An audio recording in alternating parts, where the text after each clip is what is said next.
गुरुर्ब्रह्मा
गुरुर्विष्णुः गुरुर्देवो महेश्वरः गुरुः साक्षात् परं ब्रह्म तस्मै श्री गुरवे नमः। व्यासं वसिष्ठनप्तारं शक्तेः पौत्रमकल्मषम् पराशरात्मजं वन्दे सुखतातं तपोनिधिम् शुक्लाम्बरधरं विष्णुं शशिवर्णं चतुर्भुजम् प्रसन्नवदनं ध्यायेत् सर्वविघ्नोपशान्तये। अगज आनन पद्मार्कं गजाननमहर्निशम् अनेकदं तं भक्तानां एकदन्तमुपास्महे। वक्रतुंड महाकाय कोटिसूर्यसमप्रभ निर्विघ्नं कुरु मे देव सर्वकार्येषु सर्वदा।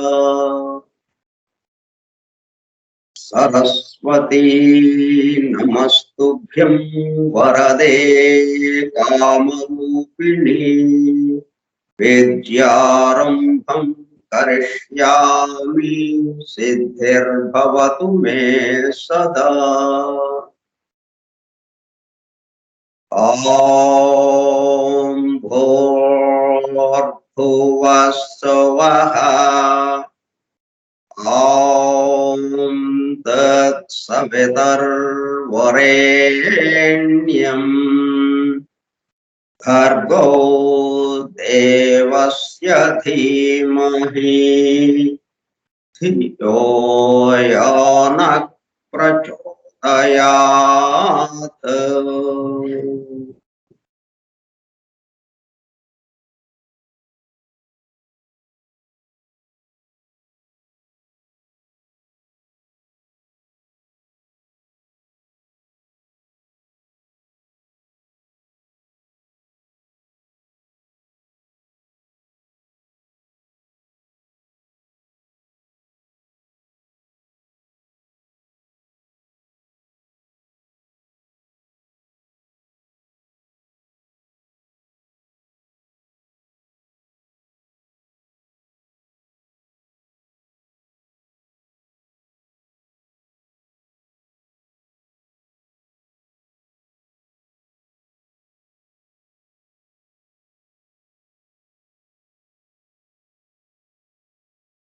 Vasudev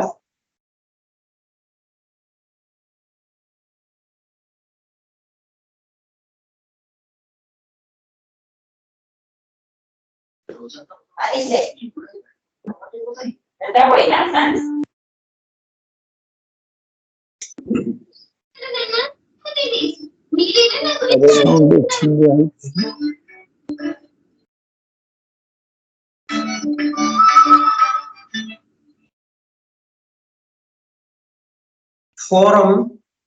for Truth Seekers, Satyamveshakla Brunda, a textbook of Theosophy, Divya Gnana Prabodhini, గ్రంథ పఠనము మరియు అధ్యయనము కార్యక్రమం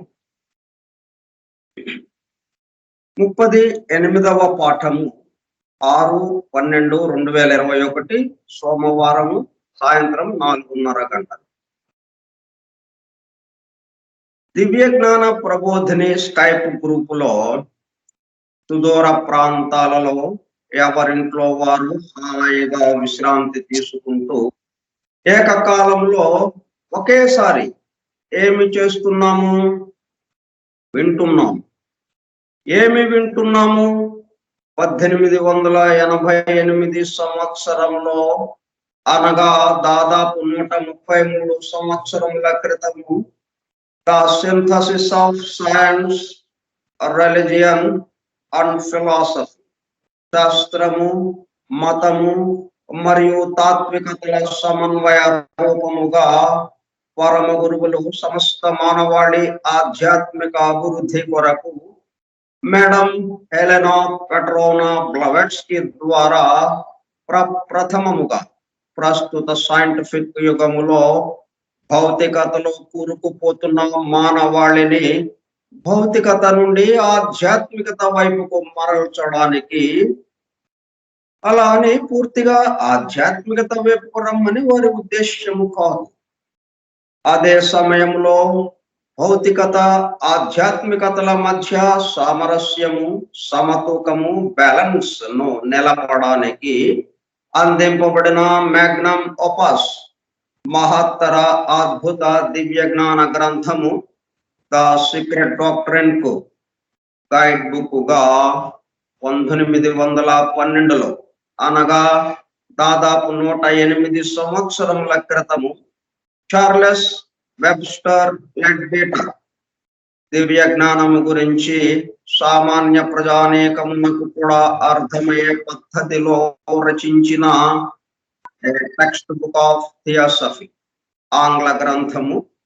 ద థియోసాఫికల్ సొసైటీ అంతర్జాతీయ అధ్యక్షులుగా పనిచేసిన శ్రీ సి జనరాజదాస గారి ఆజ్ఞతో శ్రీ గుంటూరు వెంకట సుబ్బారావు గారిచే దివ్య జ్ఞాన ప్రబోధిని పేరుతో ఆంధ్రీకరింపబడి 1942 సంవత్సరంలో అనగా దాదాపు 80 సంవత్సరముల క్రితము అడయారులోని ద థియోసాఫికల్ పబ్లిషింగ్ హౌస్ వారి ద్వారా ముద్రింపబడి తెలుగు భాష మాట్లాడే ప్రజలకు, మేధావులతో సహా సామాన్య ప్రజానేకము దివ్య జ్ఞానము గురించి అవగాహన, అండర్స్టాండింగ్ చేసుకుని దానిలో తెలిపిన విషయములను తమ నిత్య జీవితంలో ఆచరణలోనికి తెచ్చుకున్నటకు వీలుగా అందుబాటులోనికి వచ్చిన గ్రంథ రాజమును ఫోరం ఫర్ ట్రూత్ సీకర్స్, సత్యాన్వేషకుల బృందము ద్వారా నిర్వహింపబడుచున్న గ్రంథ పఠనము మరియు అధ్యయనము కార్యక్రమంలో బూస్టర్ డోసుగా పఠిస్తూ అధ్యయనము చేయుచుండగా ఆ కార్యక్రమంలో పాల్గొని ఎలా వింటున్నాము? అత్యంత శ్రద్ధాసక్తులతో చెవియొగ్గి వినుచున్న, అనగా ఉళ్ళంతా చెవులు చేసుకుని వినుచున్న ప్రియ సోదర శ్రోతలందరకు నమస్కారం.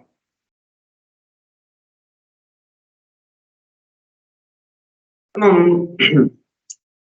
కార్యక్రమం ప్రారంభంలో ప్రార్థన శ్లోకాలు, ఈ కార్యక్రమం గురించిన సంగ్రహంగా వివరించుకోవటం ప్రతిరోజు కూడా చేస్తున్నాం. ఇది ఎందుకని మనమంతా బాహ్య లోకంలో తిరుగుతున్నాం, బాహ్యంగా సంచరిస్తున్నాం అనేకత్వంలో.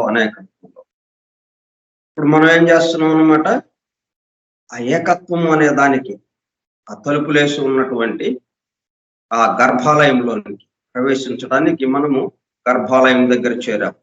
చేరి ఇప్పుడు ఎట్లాగైతే ఉదయాన్నే వెంకటేశ్వర స్వామి తిరుమలలో ఆ తలుపులు తెరవడానికి ముందు వీళ్ళందరూ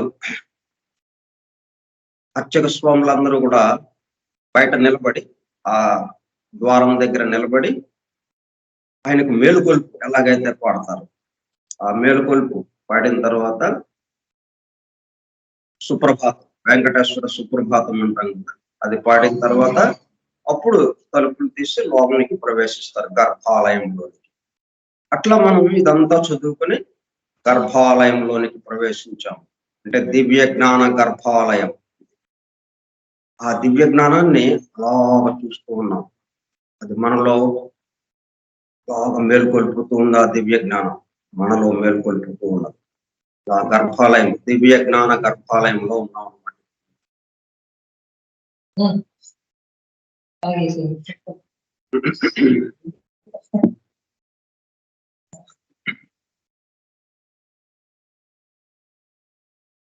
దివ్య జ్ఞాన ప్రబోధిని యోగి లెడ్బెటర్ గారు రాసిన ద టెక్స్ట్ బుక్ ఆఫ్ థియోసఫీకి ఆంధ్రీకరణ గుంటూరు వెంకట సుబ్బారావు చే ఆంధ్రీకరింపబడినది. అడయారు థియోసాఫికల్ పబ్లిషింగ్ హౌస్ వారిచే ప్రచురింపబడినది 1942 సంవత్సరం. సరే, మనం 10 అధ్యాయములుగా ఉన్నటువంటి ఈ గ్రంథంలో 5 అధ్యాయములు పూర్తి చేసుకుని 6వ అధ్యాయమైనటువంటి మరణానంతర స్థితి అన్న అధ్యాయంలో మనం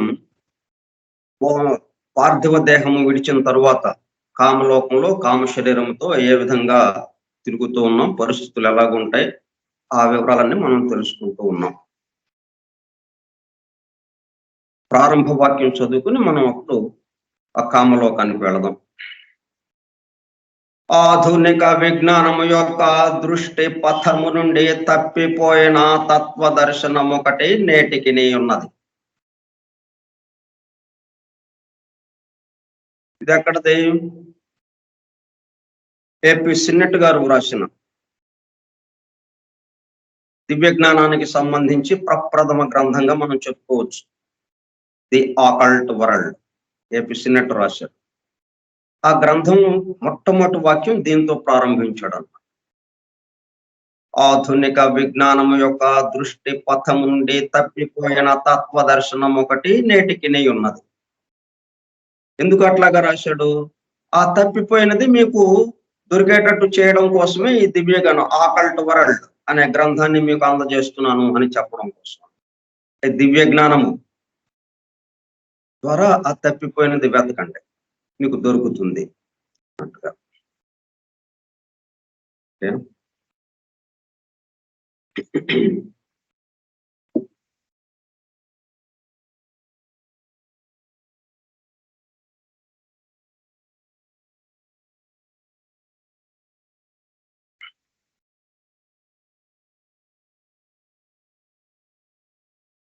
ఇప్పుడు కామలోకంలో కామ శరీరంతో కామలోకంలో తిరుగాడుతున్నాం. ఇప్పటి వరకు ఎక్కడ ఉన్నాం? భూలోకంలో భౌతిక దేహంతో భూలోకంలో తిరిగాం ఈ 70-80 సంవత్సరాల పాటు. తిరిగిన తర్వాత ఇక మనం ఈ పార్థివ దేహాన్ని విడిచిపెట్టేశాం. విడిచిపెట్టంగానే ఇంకా మిగతా ఏం మనతో పాటే ఉన్నాయి. మనము ఉన్నాము, మనతో పాటు ఒక పార్థివ దేహం ఒక్కటే లేదు.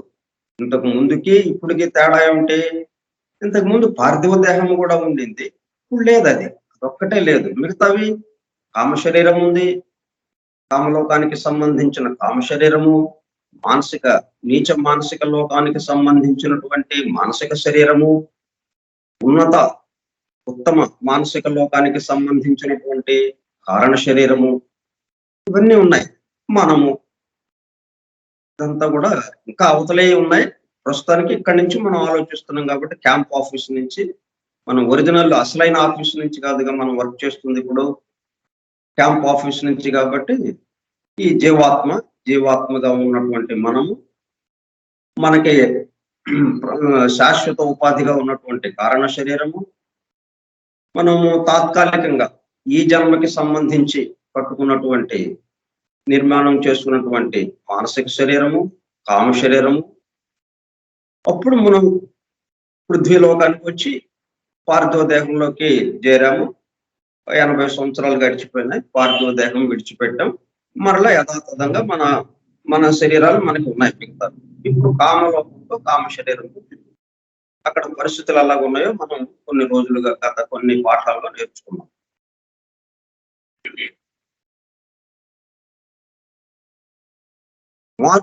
మార్పు జరగనీయకుండా ఉన్నారు. ఎందుకు ఈ విషయాలు, ఈ సంగతులన్నీ తెలుసుకోవడం ఎందుకు అనేది ఒక ప్రశ్న మనకి. తెలుసుకోకపోతే ఏమవుతుంది? తెలుసుకున్నందువల్ల ఏమవుతుంది?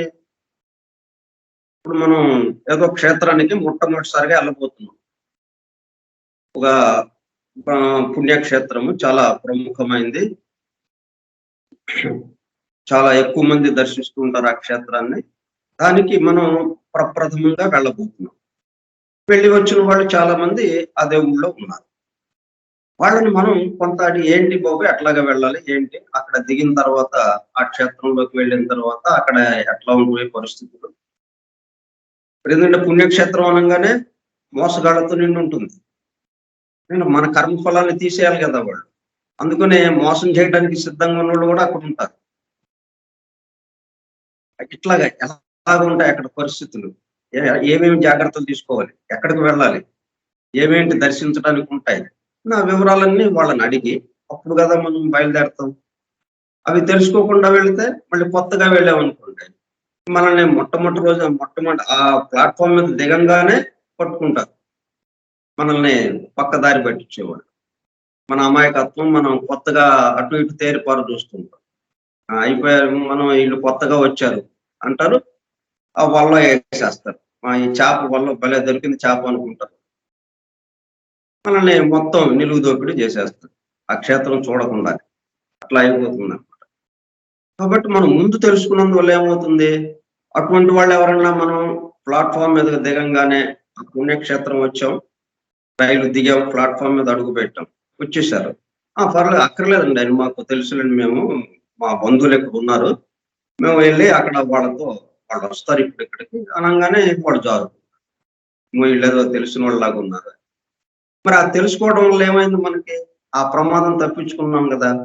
అట్లాగే ఇప్పుడు కామ శరీరంతో కామలోకంలో ఉన్నప్పుడు పార్థివ దేహాన్ని విడవంగానే మనకున్న పరిస్థితులు ఏంటి, ఇక్కడ ఏం జరుగుతుంది, అది ముందుగా తెలుసుకున్నందువల్ల ఏమవుతుంది, కొన్ని జాగ్రత్తలు మనం తీసుకుని అక్కడ ఇబ్బంది పడకుండా, కష్టాలు పడకుండా ఉండటానికి, సుఖంగా అక్కడ ఉండటానికి వీలుగా మనకి అవన్నీ తెలుసుకోవటం వల్ల వీలవుతుంది కదా. మరి ఎవరు చెప్తారు ఈ విషయాలు? చనిపోయిన వాళ్ళు చెప్పరు మనకి, వాళ్ళతో మనం కాంటాక్ట్ లో ఉంటాం కాబట్టి. మరి ఎవరు చెప్తారు? ఇట్లా దివ్య దృష్టితో వాళ్ళు దాన్ని చూసి ఉన్నది ఉన్నట్టుగా సినిమాలాగా వాళ్ళు చూసి ఆ విషయాలన్నీ వివరించి గ్రంథాల రూపంలో మనకు అందజేశారు. వాటి ఆధారంగా మనం ఇప్పుడు అది అందుకొని ఇప్పుడు ఇది తెలుసుకుంటున్నాం. ఈ తెలుసుకున్నందువల్ల ఏమవుతుంది, మనం పార్థివ దేహం వదిలిన తర్వాత కామలోకంలో కామ శరీరముతో ఏమాత్రం ఇబ్బంది లేకుండా, ఎందుకంటే విషయాలన్నీ మనకు అర్థమైపోయినాయి, మనం ఎట్లా ఉండాలో ఏంటో. ఎప్పుడైతే కామలోకంలోకి జన్మించామో కామ శరీరంతో, అక్కడ జన్మించినట్టు అవుతుంది, ఇక్కడ మరణించినట్టు. భూలోకంలో మరణించామంటే అర్థం ఏంటి, కామలోకంలో జన్మించామని కంటిన్యూషన్ ఉంది, కానీ మనం ఇక్కడ మరణించాము అనే పని అనే ఆలోచన వచ్చింది కాబట్టి అక్కడ పుట్టాము అనేది వచ్చేసింది. ఎక్కడో ఒక చోట ఉండాలి కదా. సూర్యుడు ఇక్కడ అస్తమించాడు అంటే ఇంకో చోట ఉదయించాడు, ఎందుకంటే ఆయన ఉన్నాడు కదా. సూర్యుడు అస్తమించాడు అంటే లేకుండా వెళ్ళిపోయాడు, లేదు, ఆయన 24 గంటలు ఎల్లప్పుడూ ఉన్న వ్యక్తి, ఆయన ఉన్నవాడు, సూర్యుడు ఉన్నవాడు. కాబట్టి ఇక్కడ లేడు అంటే అర్థం ఏంటి, ఇంకో చోట ఉన్నాడనే కదా. అట్లాగే మనం ఇప్పుడు కామలోకంలో జన్మించాం. భూలోకంలో అంతకుముందు ఎట్లాగైతే ఈ పార్థివ దేహంలోకి వచ్చేసి జన్మించాము, తల్లి గర్భం నుండి బయటకు ప్రసవింపబడి ఇక్కడ ఎలాగైతే జన్మించాము, ఈ దేహం విడవంగానే మన కామలోకంలో కామ శరీరంలో మరలా మనం జన్మించినట్టు అయింది. అప్పుడు ఉన్నప్పటికీ కంటిన్యూషన్ ఉన్నప్పటికీ మనకి తాత్కాలికంగా ఇక్కడ జన్మించాము అన్న భావన కలుగుతుంది. ఇప్పుడు అక్కడ పరిస్థితులు మనకి ముందే తెలిసింది కాబట్టి ఇంకా మనకి దానికి తగ్గట్టుగా ఎక్కడ ఏమి మోసపోకుండా అన్నట్టు, ఏమి ఇబ్బందులు లేకుండా సుఖశాంతులతో హాయిగా ఉండటం ఎట్లాగా అనేది ముందే మనకి నిర్ధారణ వచ్చేస్తుంది. అందుకు ఇవన్నీ తెలుసుకోవటం మనం. అదే ఇవన్నీ తెలియలేదు మనకి. మొట్టమొదటిసారిగా వెళ్ళాము. మొట్టమొదటిసారిగా పుణ్యక్షేత్రం వెళితే మనకి ఏం జరుగుతుందో ఇది అట్లాగే ఇక్కడ కూడా అదే జరుగుతుంది మరి. కాబట్టి అందుకు మనం ఇది అధ్యయనం చేసుకుంటున్నాం. ఈ లోకాలు ఉన్నాయా లేవా అంటే మనకి లేదన్నంత మాత్రాన అవి లేకుండా పోవు కదా. అవి వాటిని ఉన్నాయనేది మనం తెలుసుకోవడానికి ప్రయత్నం చేయాలంతే. మన దగ్గర మన అర్హతను పెంచుకోవాలి. మన అతీంద్రియ శక్తులు మనలో మేల్కొనేటట్టు చేసుకోవాలి. చేసుకోవాలంటే మనం ఒకటే పద్ధతి, సేవా కార్యక్రమం, సెల్ఫ్ రియలైజేషన్ త్రూ సర్వీస్. మన జీవితాన్ని సేవగా దైవ కార్యంగా మన పనులన్నీ కూడా దైవ కార్యంగా చేసుకుంటూ వెళ్తే అప్రయత్నంగా అవే దర్శనమిస్తాయి. మరణానంతరమున అంటే ఇప్పుడు వెంటనే ఏం జరుగుతుంది, మనకి సంగతులు తెలియకపోతే కామశరీరము ఒక ప్రమాదంలో పడ్డం అనేది అర్థమైపోయి భౌతిక అణువులకి సంబంధించిన 7వ విభాగానికి సంబంధించిన అణువుల్ని ఉపరితలం మీద సర్దేస్తుంది. కాబట్టి ఇంకా ఇక మనం ఆ 7వ విభాగానికి సంబంధించిన దానికే మనం ప్రతిస్పందిస్తుంటాం. అంటే చాలా ఏహ్యంగా ఉండేవి, నీచంగా ఉండేవి, దుఃఖభరితంగా ఉండేవి, అట్లా వాటి వరకే ఉండిపోతుంది. ఎంతో అందంగా ఉన్నటువంటి కామలోకం కూడా మనకి భయంకరమైన నరకంలాగా అయిపోతుంది. ఎందుకంటే మనం ఆ సంగతులు తెలుసుకోలేదు కాబట్టి మరణానంతరమున కామలోకమునందున్నట్లు తెలుసుకున్న మనుష్యునకు తన శరీరంలో మార్పు జరగనియని ఎడల, అంతకుముందు అట్లాగైతే 7 లోకాలకి 7 విభాగాలకి సంబంధించినటువంటి అణువులు కదలిక చలనము మొత్తంగా తిరుగుతూ ఉన్న దాన్ని అట్లాగే ఉంచితే అన్ని అణువులు కూడా బయటికి వస్తూ ఉంటాయి. ఉపరితలానికి 7 విభాగాలకి సంబంధించిన అణువులు కూడా ఉపరితలం మీదకి వస్తూ ఉంటాయి. ఆ వచ్చినప్పుడల్లా ఆ మొదటి విభాగానికి సంబంధించింది కూడా అంటే ఎంతో ఉన్నతంగా ఉంటుంది, అది ఎంతో సౌందర్యంగా, అవి కూడా మనం చూడగలుగుతాం. పృథ్వీలోక జీవితము కంటే విశేష భేదం ఏదియు అక్కడ కనిపించదు. తన ఇష్టము వచ్చినట్లు ఏ దిక్కుకైనను తేలియాడుచూ పోగలడు. కానీ నిజమునకు వాడు తనకు అలవాటైన పరిశ్రమలలోనే తరచుగా వాడింకను తన ఇంటిని, తన గదిని, తన సామానును, తన బంధుమిత్రులను గుర్తించగలడు. బ్రతికి ఉన్నవారు సూక్ష్మలోకములను గురించి తెలియని ఎడల పార్థివ దేహమును విడిచిపెట్టిన వారిని పోగొట్టుకుంటే మనుకొందురు గాని మృతులు బ్రతికి ఉన్న వారిని పోగొట్టుకున్నామని ఒక్క క్షణమైనను అనుకున్నారు. ఇది ముఖ్యమైన విషయం ఇదన్నమాట. అందుకే మనం మన ఆత్మీయులు చనిపోయినప్పుడు మనం దుఃఖపడాలా, లేకపోతే దుఃఖం ఉంటుంది కాదని అనలేం. ఎందుకంటే శాశ్వతంగా మన ఊరెళ్ళాడంటే వస్తాడనే ధైర్యం ఉంటుంది కాబట్టి వారం, నెల, 2 నెలలు అయినా కానీ మనమేమి, మన పిల్లోడు ఎక్కడో చదువుకోవటానికి వెళ్ళాడు, హాస్టల్లో ఉంటున్నాడు, అక్కడ సంవత్సరం అయింది రాలేదు, కానీ ఏమి దుఃఖపడం. మనం ఒక అభివృద్ధి కార్యక్రమాన్ని కోసం, తన అభివృద్ధి చెందడం కోసం అక్కడ చదువుకుంటున్నాడు, భవిష్యత్తులో మంచి ఉద్యోగం కోసం. కాబట్టి అతను మనమే పంపించాం. అతను కనపట్ల మనకి ఇక్కడ వాస్తవంగా, కానీ దుఃఖపడదు. అటువంటిదే ఇది కూడా. ఇతని అభివృద్ధి చెందడం కోసమే ఈ భౌతిక దేహాన్ని విడిచాడు. భౌతిక దేహం విడిచాడంటే అర్థం ఏంటి? నెక్స్ట్ అభివృద్ధి, మళ్ళీ పునర్జన్మంలో మరలా ఇంకొక అభివృద్ధితో ఇంకా అభివృద్ధి చెందడానికి అవకాశం ఉంటుంది.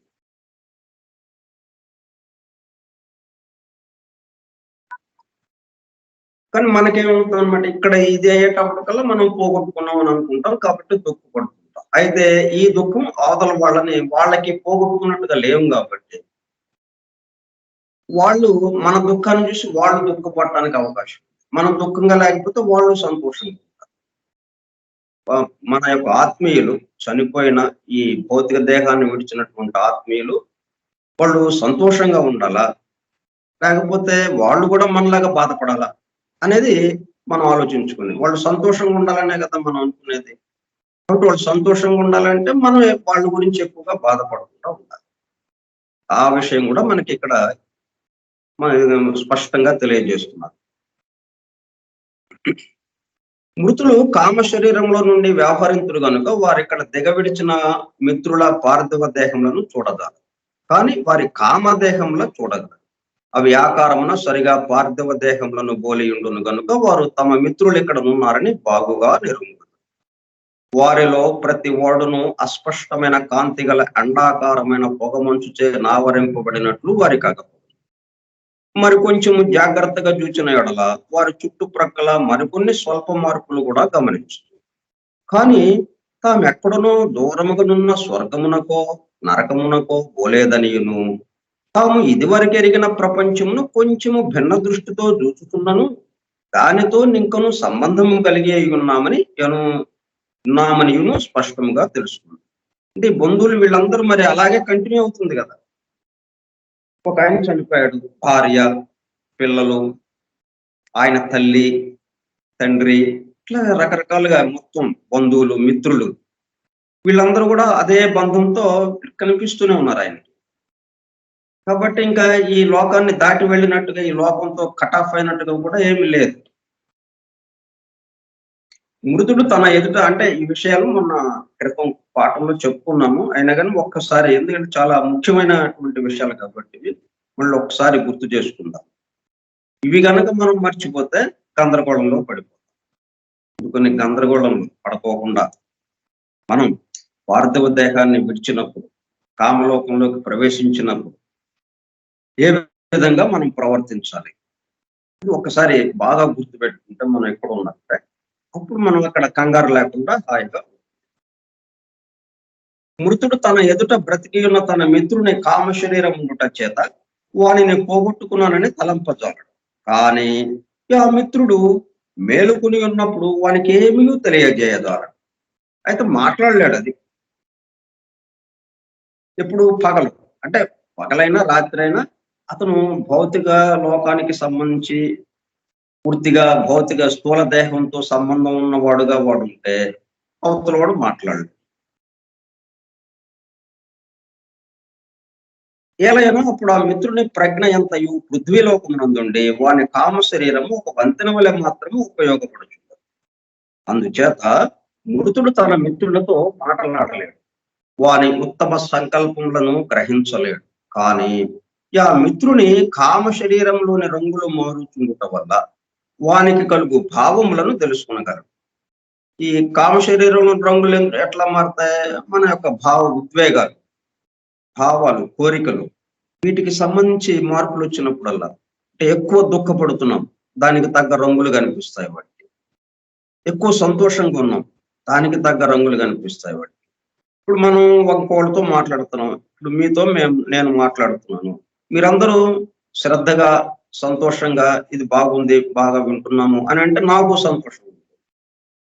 అదే ఏంటిదంతా అర్థం కావటం లేదు, ఏంటంటో చెప్తున్నాడు అని కనుక మీరు కొంచెం వ్యతిరేక భావంతో ఉన్నారనుకోండి, అప్పుడు నాకు బాధ కలుగుతుంది. అట్లాగనమాట. కాబట్టి ఇవన్నీ వాడికి తెలిసిపోతూనే ఉంటాయి. ఎందుకంటే ఆ రంగులే చూడగలుగుతాడు వాడు. కామ శరీరంలో మన యొక్క కామ శరీరం ఉంది కదా, మనం భౌతిక దేహంలో ఉన్నప్పటికీ మనందరి యొక్క కామ శరీరాలు కామలోకంలో ఉన్నాయి. అవి ఆ కామ శరీరంలో ఉన్నటువంటి తన చనిపోయిన వాడు ఎవరైతే ఉన్నాడో అతను తన మిత్రుడిని చూడగలుగుతుంటాడు. ఎట్లాగా? ఆ రంగుల ద్వారా చూడగలుగుతాడు. ఆ రంగుల మార్పు ద్వారా వాడు ఏమనుకుంటున్నాడు కూడా తెలుస్తుంటుంది వాడు. కొంచెం అభ్యాసం వల్లను పరీక్ష వల్లను తన మిత్రుని సంకల్పములలో అహంకారం కానీ కోరికలు కానీ ఉన్నాయట్లా అట్టి సంకల్పములనన్నిటినీ సులభంగా గ్రహించగలడు. ఇంకా ఇది భౌతిక దేహం, భౌతిక లోకంలో మనం స్థూల దేహంలో ఉన్నప్పుడు మనం అంతగా గ్రహించలేము. కానీ కామలోకంలో, కామ శరీరంలో ఉన్నప్పుడు బాగా తెలుస్తుంది అనమాట. అంటే వాడి యొక్క స్కాన్ రిపోర్ట్ లాగా ఉండిపోతుంది అనమాట. వాడి లోపలికి వెళ్ళిపోయి వాడి లోపల ఏముందో, వాడి మనసులో, వాడి కామ శరీరంలో ఏమున్నాయి, ఆ కోరికలు ఏంటో అవన్నీ మనం గమనించగలుగుతాం. ఇక్కడ అట్లా కుదరదు. ఇక్కడ రంగులుగా ఏం కనపడదు, స్థూల దేహం ఉంటుంది కదా. ఆ మిత్రుడు నిద్రపోయినప్పుడు ఆ స్థితి అంతయు మారు. అప్పుడు అతడు కూడా మృతునితో సమముగా కామలోకమున మెలకువగలిగి ఉండదు. కనుక ఇద్దరును పార్థివ జీవితంలో వల్లే స్వేచ్ఛగా సంభాషించుకోగలరు. బ్రతికి ఉన్న వారి భావములు వారిని ప్రేమించు మృతులను తీవ్రముగా బాధించు. బ్రతికి ఉన్న వారు దుఃఖమునకు లోనైన ఎడల మృతులు తీవ్రముగా బాధపడక తప్పదు. ఒక ఇద్దరు మాట్లాడుకుంటున్నామంటే ఒకడు ఆనందంగా సంతోషంగా, ఒకడు ఏడుస్తూ దుఃఖంగా ఉండదు కదా. ఇద్దరు ఒకే ఫ్రీక్వెన్సీలో ఉంటారు. దుఃఖంగా మాట్లాడితే ఇద్దరు దుఃఖంగా ఉంటారు, సంతోషమైన విషయాలు మాట్లాడితే ఇద్దరు సంతోషంగా ఉంటారు. అంతేగాని ఒకడు సంతోషం ఒకడు దుఃఖం అనేది ఉండదు కదా. అట్లాగే ఇప్పుడు మనం ఇక్కడ ఈ లోకంలో మనం దుఃఖపడుతున్నాం మన ఆత్మీయుల కోసం. అప్పుడు ఆత్మీయుడి యొక్క పరిస్థితి ఎలా ఉంటుంది, వాడు దుఃఖపడతాడు. అంటే వాడు మనతో సంభాషిస్తున్నాడు. మనం సంభాషించట్లేదు కానీ వాడు మనతో సంభాషిస్తున్నాడు. ఇప్పుడు దుఃఖం ఉంటుంది వాడికి. అదే మనం సంతోషంగా ఉన్నాం, ఇతను ఏమేం మంచి పనులు చేశాడు, తన అభివృద్ధికి ఎట్లా ఉపయోగించాడు, చనిపోయిన ఆత్మీయుడు తన అభివృద్ధికి, బ్రతికి ఉన్నవాడు తన అభివృద్ధికి ఎట్లా చేశాడు, తను ఎంతో చక్కగా నన్ను బాగా ఉన్నత స్థితికి రావడానికి ఎంతో సహాయం చేశాడు, తను చాలా మంచివాడు. ఇట్లాగా అతని యొక్క మంచితనాన్ని, అతని గొప్పతనాన్ని మనం నెమరు వేసుకుంటూ ఉన్నాం అనుకోండి, అప్పుడు అతనికి కూడా సంతోషం ఇస్తుంది. అట్లా కాకుండా అయ్యో ఇతను వెళ్ళిపోయాడే, ఇతను వెళ్ళిపోవటం వల్ల మన యొక్క పనులన్నీ కుంటుపడినాయి, మనకి సహాయం చేసేవాళ్ళు లేరు, మనకి సలహా చెప్పేవాళ్ళు లేరు అని ఇట్లాగా దుఃఖపడుతున్నాం అనుకోండి, అరే అట్లాగా అని చెప్పి ఆయన దుఃఖంలోకి వెళ్ళిపోతాడు. కాబట్టి ఇక్కడ మనం జాగ్రత్తగా అతని యొక్క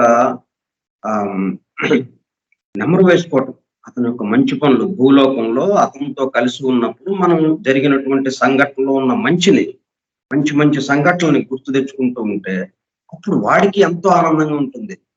ఓహో, నా గురించి ఎంత చక్కగా ఆలోచిస్తున్నాడు అతను. ఎందుకంటే అంతకుముందు తన పట్ల ఇంత మంచి భావన ఉందని కూడా తెలియదు అతనికి. ఈ స్థూల లోకంలో ఇద్దరు ఉన్నప్పుడు ఇంత మంచిగా నా గురించి ఆలోచించుకుంటున్నాడా అని కామలోకంలో వాడు కామ శరీరంలో అనుకుంటాడు. ఎందుకంటే క్లియర్ గా తెలుస్తుంది ఇక్కడ రంగుల ద్వారా. కాబట్టి మనం చనిపోయిన వారి పట్ల ఎలాగ ఉండాలంటే వారి యొక్క మంచితనాన్ని, మంచి విషయాల్ని, గొప్ప విషయాల్ని అవి గుర్తుకు తెచ్చుకుంటూ ఉంటే ఇప్పుడు అతనికి ఆనందము, మనకి ఆనందంగా ఉంటుంది. మరణానంతర జీవిత పరిస్థితులు అనంత విధములుగా ఉండదు. ఇంతవరకు మొన్న చదువుకున్న ఇప్పుడు నుంచి మళ్ళీ కానీ శ్రమపడి కామలోకమును గురించి బోధపరుచుకున్న వారును, శ్రమపడి కామలోకమును గురించి బోధపరుచుకున్న వారును, మేము ఆ పని చేస్తున్నాం ఇప్పుడు 1 గంట సేపు, వారానికి 3 గంటలు, ఇట్లాగా ఎన్నో వారాలు అలా చేస్తూ ఉన్నాం, శ్రమ పడుతున్నాం. దేనికి? కామలోకమును గురించి బోధపరుచుకున్నటకు. కాబట్టి కామలోకమును గురించి బోధపరుచుకున్న వారును అంటే ఆ లిస్టులో మనం చేరినట్టు అయింది. ఇప్పుడు మనం మృతుని స్వభావమును గురించి తెలుసుకున్న వారును ఆ పరిస్థితులను సులభముగా నిరూపించవచ్చు.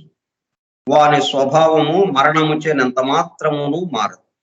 వారి సంకల్పములు, రాగములు, కోరికలు అన్నీ మునుపటి వలనే ఉండదు. ఇక్కడ పార్థివ దేహం వదిలేసాడన్నంత మాత్రాన మిగతా ఏం మార్పు లేదు కదా. ఈ రాగాలకి, కోరికలకి, వీటన్నిటికీ ఆధారం ఏంటి? కామ శరీరం. కామ శరీరం ఉండనే ఉంది, దాంట్లో ఏం మారలేదు కదా. పార్థివ దేహం ఏంటంటే అది వ్యక్తం చేయటానికి ఉపయోగపడే యంత్రం మాత్రమే. ఇది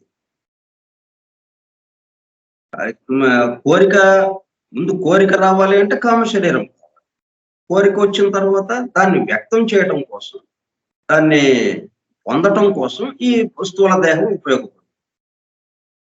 కాబట్టి స్థూల దేహం లేదంటే వ్యక్తం చేయడానికి లేదు, ఇంకా అంతే. కోరిక మాత్రం ఉంది, అలాగే భావం ఉంది, అలాగే కోపము, ద్వేషము, ఈర్ష్యాసు ఇటువంటి ఉద్వేగాలు, ఆవేశాలు ఇవన్నీ ఉన్నాయి.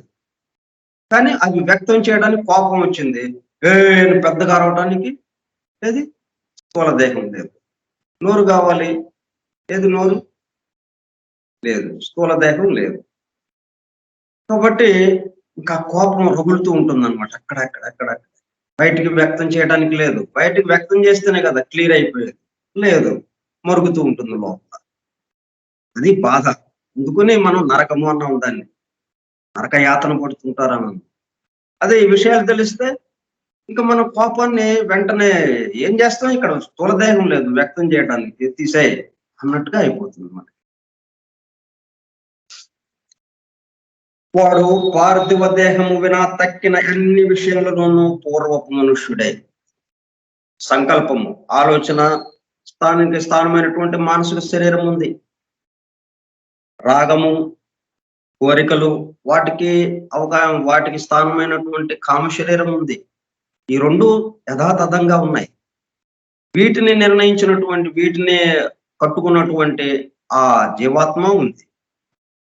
ఏం మార్పు ఉంది? ఏం మార్పు లేదు. ఒక్క స్థూల దేహం మాత్రమే విడిచామంతో, అదొక్కటే మార్పు. పార్థివ దేహము వినా తక్కిన అన్ని విషయములలోనూ పూర్వపు మనుష్యుడే. ఆ పార్థివ దేహ నష్టము వానిని ఎంత బాధించునో దానిని బట్టి వాని సుఖ దుఃఖములు.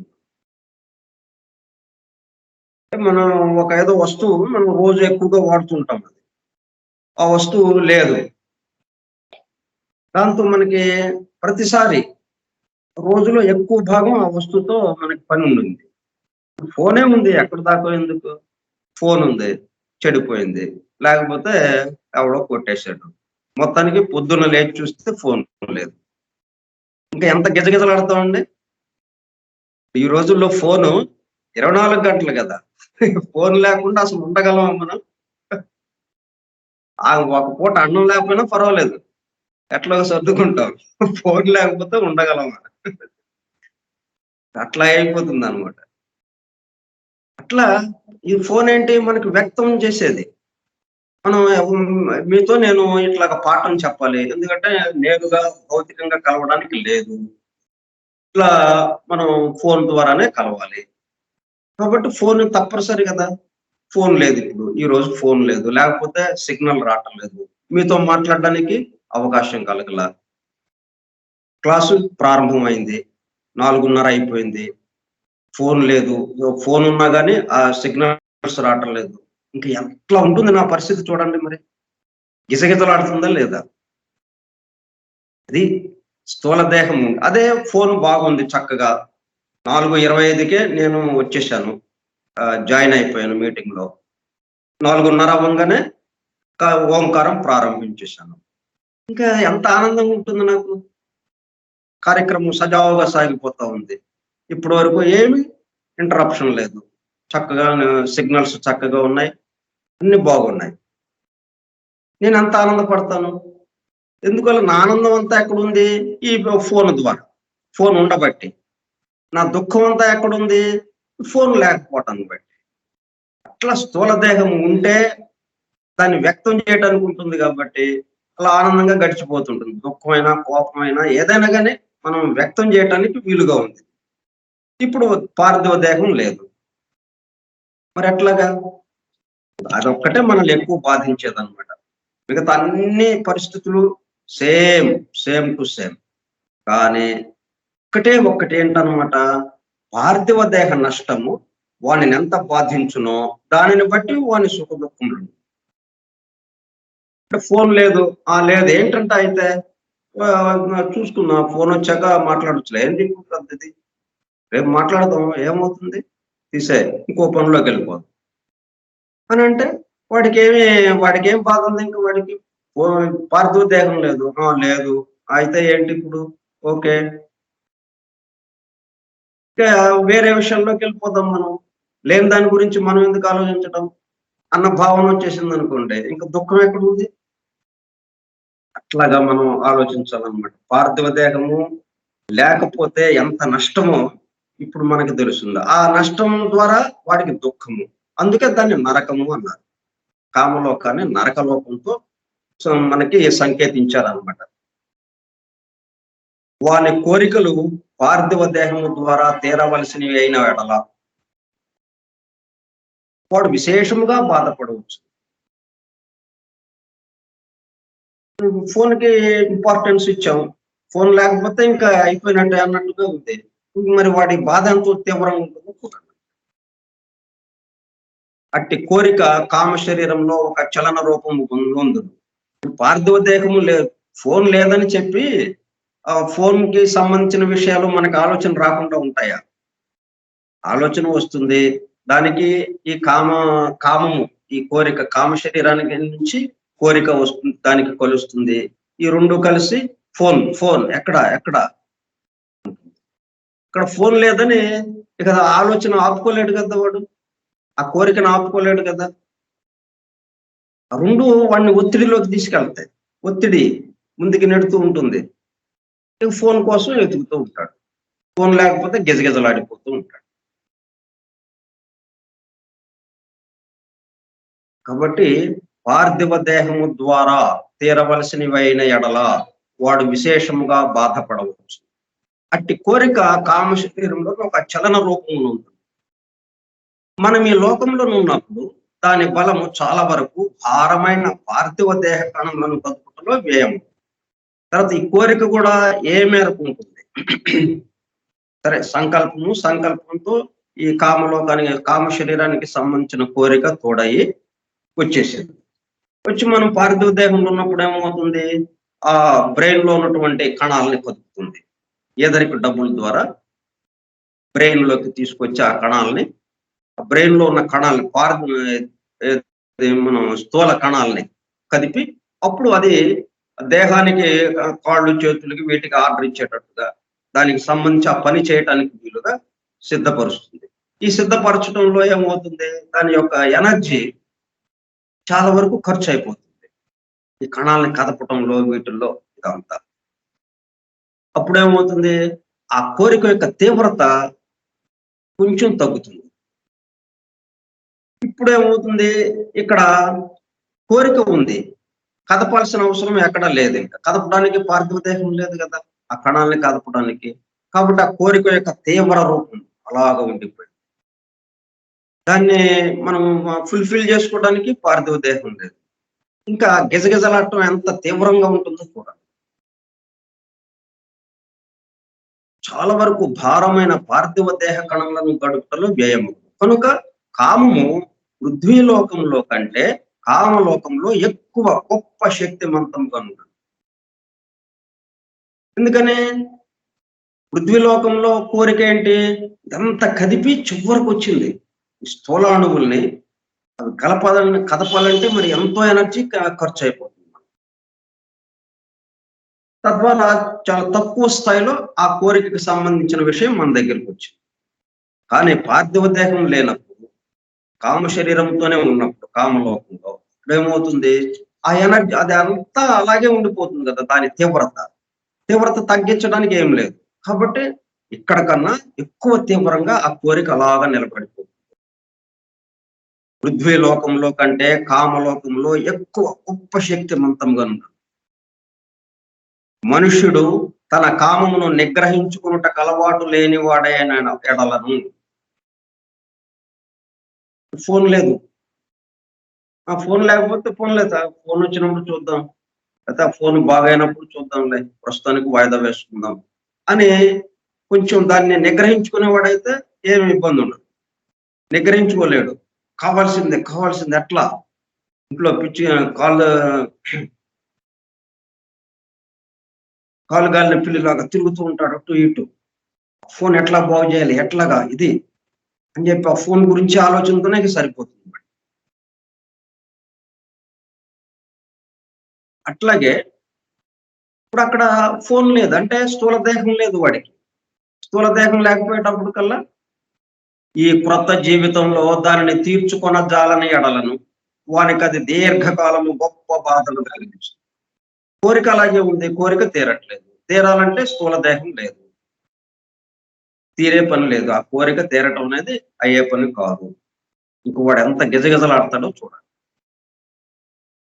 అదే మనకి ఈ సంగతులు తెలిసినప్పుడు, ఆయన ఈ ఫోన్ మనకి లేదు, ఈ స్థూల దేహం లేదు, ఇక దానికి సంబంధించి పక్కన పెట్టాయి అని మనకి వెంటనే మనం ముందే రెడీ అయిపోతాం. ఇక అక్కడ ఏం చేయాలి అక్కడ మనం కామలోకంలో కామ శరీరంతో ఇక్కడ ఉన్న దానికి తగ్గట్టుగా మనం ఏం చేసుకోవాలో దానికి తగ్గట్టుగా మనం ప్రవర్తిద్దాం అని అట్లాగా రెడీ అయిపోతాం మనం.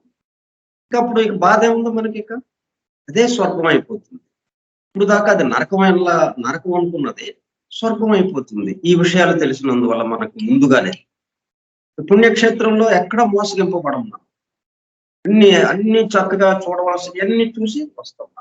మొట్టమొదటిసారి వెళ్ళినప్పటికైనప్పటికీ మొట్టమొదటిసారిగా పుణ్యక్షేత్రం దర్శించడానికి వెళ్ళిన వాళ్ళం అయినప్పటికీ ఎక్కడ మోసగింపబడం.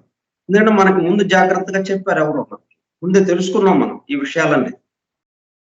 ఇంకా చక్కగా అన్ని చూడాల్సినవన్నీ చూసేస్తాం. తర్వాత ఫలానా చోట చాలా దూరంగా ఎక్కడో సందులో ఉంటుందండి. అది చాలా గొప్ప విషయం. కానీ ఎక్కువ మంది వెళ్ళరు దాని దగ్గరికి తెలియక అని మనకి వీడు చెప్పాడు ఇక్కడ ముందే. మనం దాన్ని కూడా చూసి వస్తాం. అట్లాగా ఉంటుందన్నమాట. ఇప్పుడు ఒక్కొక్కటే విషయం కొంచెం కొంచెంగా చెప్తున్నాడు చూడండి. ఉదాహరణకి ఒక త్రాగుబోతు లేక ఒక విషయాసక్తుని గురించి చూచేద్దాం. ఉదాహరణకి ఒకరిని పట్టుకుందాం. ఒక త్రాగుబోతు లేకపోతే ఒక విషయాసక్తుని గురించి, అంటే విషయాన్ని మీద ఎక్కువ ఆసక్తి ఉంది వాడికి. అది నెరవేరాలి అన్నట్టుగా, అనుకున్న వెంటనే అది నెరవేరాలి అన్నట్టుగా వాడికి ఉంది. వానికి ఇక్కడ అంటే ఈ ఈ పార్థివ లోక జీవితంలో అంటే స్థూల దేహంలో ఉన్నప్పుడు, ఈ భూలోకంలో ఉన్నప్పుడు ఏమవుతుంది? వివేకమును, ప్రపంచ జ్ఞానమును, మర్యాదను, కుటుంబాభిమానమును అన్నిటినీ అణగద్రొక్కగలంత బలము గల విషయ వాంఛ ఉంటది. అంటే ఒత్తిడి వల్ల ఏమైంది? తాగాల్సిందే. తాగితే మరి కుటుంబ గౌరవం పోతుంది, ఇంట్లో ఆర్థిక పరిస్థితి దిగజారిపోతుంది, వీడి ఆరోగ్యము దిగజారిపోతాయి, అన్నీ నష్టాలే. అయినా సరే వాటన్నిటినీ అణగద్రొక్కి ఏమైనా సరే వీటన్నిటికన్నా ఎక్కువ సంతోషం దాంట్లో ఉంది, తీసేయి పోతే పోయినాయి అన్న ఒత్తిడి మనకి మీద కలగజేస్తూ ఉంటుంది ఆ తాగుబోతు. అందుకే దాన్ని తాగలేకుండా ఉండలేకపోతున్నాడు. మరణానంతరమున ఇది స్థూల లోకంలో ఆ విధంగా గడిచిపోయింది. వాడు ఎప్పుడు చూసినా నిషాలోనే ఉండేవాడు, ఫుల్గా తాగటం మొత్తం, అంటే పొట్టబట్టనంతగా తాగేవాడు. రోడ్డు మీద పడిపోయేవాడు ఎక్కడో. ఆ మెలకు వచ్చినప్పుడు ఆ మత్తు దిగినప్పుడు పైకి లేచి ఆ దెబ్బలు తగిలి ఉంటాయి, అట్లాగే ఆ నొప్పులతో అలాగా ఇంటికి వెళ్ళేవాడు. లేకపోతే ఎవరో ఆయన బంధువులు వచ్చి, లేకపోతే ఇంట్లో కుటుంబ సభ్యులు వచ్చి ఏడ్చుకుంటా ఏంటి ఈ మనకి కర్మ పట్టింది అనుకుంటా వాడిని ఆటోలో వేసుకున్నా, లేకపోతే కారు ఉంటే కారులో వేసుకున్నా తీసుకెళ్తారు. ఈ పరిస్థితి స్థూల లోకం. ఇప్పుడు మనం సరే వాడేమైంది? స్థూల లోకం పార్థివ దేహాన్ని వదిలాడు. ఇప్పుడు కామలోకంలో కామ శరీరంతో ఉన్నాడు ఆ త్రాగుబోతు. ఇప్పుడు ఎట్లా ఏంటి పరిస్థితి? మరణానంతరమున వానికి ఆ తృష్ణ ఇక్కడ కంటే 100 రెట్లు ఎక్కువ బలం కొనున్నాను. ఎందుకని బలం పెరిగింది ఇక్కడ? మనం ముందే చెప్పుకున్నాం కదా. ఇప్పుడు ఆ తాగాలి అనే కోరిక ఎట్లా రావాలి? ఇప్పుడు ముందు ఈ ఏదరికి డబ్బుల్లో నుంచి స్థూలంగా ఉన్నటువంటి బ్రెయిన్ లోకి రావాలి. ఆ బ్రెయిన్ లో ఉన్న కణాలన్నిటిని కదపాలి. కదిపి అక్కడి నుంచి ఆర్డర్ ఇచ్చేసి, ఆజ్ఞ జారీ చేసి మనం అది ఆ షాప్ దగ్గరికి వెళ్ళి, లిక్కర్ షాప్ దగ్గరికి వెళ్ళి ఆ లిక్కర్ కొని అది తాగేదాకా ఇవన్నీ చేయాలి. అవన్నీ ఆ కోరిక ఒక్కటి చేయాలంటే ఎనర్జీ మరి ఎంత ఖర్చు అయిపోతుంది. అందుకని కొంచెం తక్కువ మోతాదులో ఉంటుంది ఇక్కడ. కానీ అక్కడేమైంది? కోరిక ఉంది. ఇక ఖర్చు అది ఏది కదపడానికి లేదుగా ఇక్కడ. స్థూల దేహం లేదు, కోరిక ఉంది, స్థూల దేహం లేదు. ఆ కోరిక తీర్చాలంటే ఎక్కడ కావాలి మనకి? స్థూల దేహం ఉండాలి, నోరు ఉండాలి, చేతులు, మరి ఆ గ్లాసు దాంతో ఇలాగ తాగాలి. ఇది పొట్ట ఇవన్నీ ఈ దేహం స్థూల దేహం ఉంటేనే కదా ఏదైనా చేయడానికి. మనం స్థూల దేహం లేదు, కోరిక మాత్రం ఉంది. ఇప్పుడేంటి పరిస్థితి? మరణానంతరమున వానిక తృష్ణ ఇక్కడి కంటే 100 రెట్లు ఎక్కువ బలముగా ఉన్నాను, పార్థివ దేహము లేనందున నా తృష్ణను తీర్చుకున్నట్టుకు బొత్తిగా ఆసక్తుడై ఉండదు. అంటే మనం ఈ డ్రగ్స్ కి అలవాటు పడిన వాళ్ళు ఉంటారు, ఒక్కోసారి వాళ్ళకి డ్రగ్స్ అందం. ఈ కుటుంబ సభ్యులే లేకపోతే ఎవరో దాచేసి వాళ్ళకి అందనీయకుండా చేస్తారు. చేస్తే ఇంక వాడి పరిస్థితి ఉంటుంది చూడండి.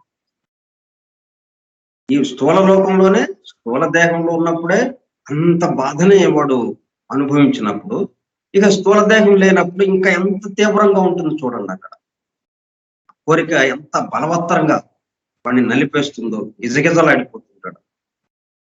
అటువంటి జీవితం నిజముగా నరకమే. అందుకని మన వాళ్ళు నరకంతో దాన్ని పోల్చారనమాట. ఉన్న నరకము అది ఒక్కటియే. అయితే వాడిని ఎవరినూ శిక్షించడం లేదు. నరకం అంటే మనం ఏమనుకుంటాం, ఈ భూలోకంలో చేసే వాడి జీవితంలో చేసిన తప్పులు కానీ వాటి వల్ల చేసిన మోసాలు, వీటి వల్ల ఏంటి నరకంలో శిక్షలు పడతాయి, పాపాలు చేసినప్పుడు నరకంలో శిక్షిస్తారు అని అనుకుంటూ ఉంటాం. అట్లాగే ఏమి కాదు ఇది. మనకి భౌతిక లోకంలో స్థూల లోకంలో మనం చేసినటువంటి పనుల యొక్క మొత్తం అవన్నీ కర్మ ఫలాలు మళ్ళీ ఎప్పుడు వస్తాయి? నెక్స్ట్ జన్మలో వస్తాయి.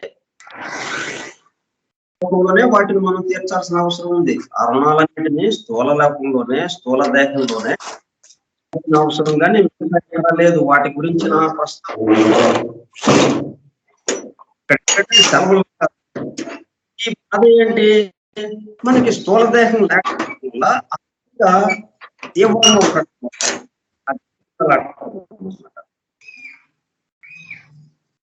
వారిని ఎవరినూ శిక్షించారు. వాడు చేసిన కర్మ వల్ల సహజంగా కలుగు ఫలితమును అనుభవించుతున్నాడు. ఆ తృష్ణ ఉంది, ఆ కోరిక తీర్చుకోవడానికి స్థూల దేహం లేదు.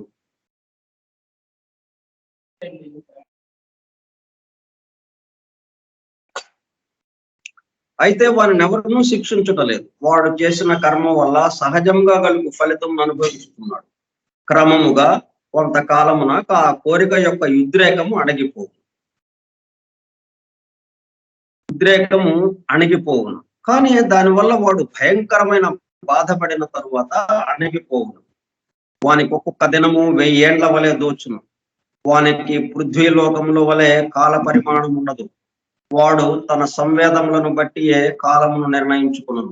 ఈ సంగతికి విపరీతార్థము తీయుట వల్ల శాశ్వత నరకదండనమును పాషండవాదము బయలుదేరు.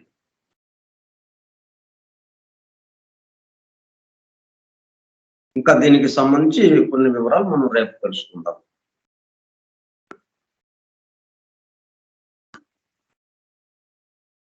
స్వస్తి ప్రజాభ్యః పరిపాలయంతాం న్యాయేన మార్గేణ మహీం మహిషాః. ఓ బ్రాహ్మణేభ్యః శుభమస్తు నిత్యం. లోకాః సమస్తాః సుఖినో భవంతు. లోకాః సమస్తాః సుఖినో భవంతు. లోకాః సమస్తాః సుఖినో భవంతు. ఓం శాంతి శాంతి శాంతి.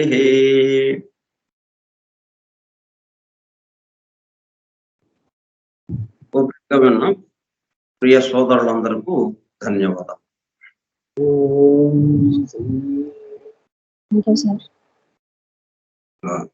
వెల్కమ్. Thank you sir.